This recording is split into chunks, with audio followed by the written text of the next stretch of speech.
இந்த வாரம் பப்ளிக்காய் வாரம்ன்றது போல, இந்த வாரம் ஃபுல்லா பப்ளிக்காய் தான் செய்யணும் போல. இவ்வளோ பப்ளிக்காய் நான் தினமும் செஞ்சா கூட காலியாவாது போல. சரி இன்னைக்கு வந்து கொஞ்சம் டிஃப்ரெண்ட்டா சப்பாத்தி, ரைஸுக்கு சேர்ந்த மாரி தான் ஒரு கறி பண்ணலான்ட்டு இது பண்ணேன்.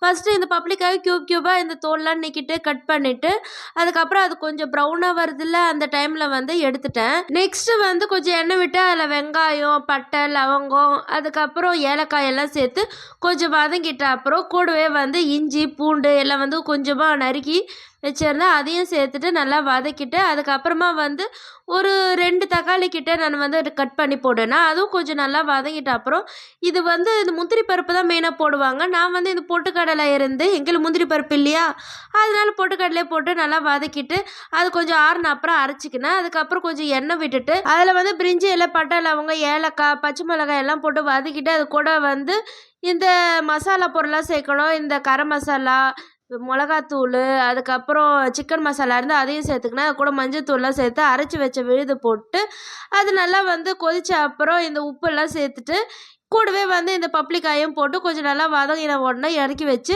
இந்த சப்பாத்திக்கெல்லாம் சாப்பிட்டா செம்ம அல்டிமேட்டா இருந்து டேஸ்ட்டு. இது என்னன்னு தெரியுதா? இந்த பன்னீர் பட்டர் மசாலால்ல, அதே மெத்தட் தான். நான் எண்ணெய் விட்டு செஞ்சேன் அவ்வளோதான். இந்த கிரேவிக்கு சாப்பாடும் சூப்பரா இருந்து, சப்பாத்தி அல்டிமேட்டா இருந்து நான் எக்ஸ்பெக்ட்டே பண்ணல இவ்வளோ டேஸ்ட்டா இருக்கும்னு.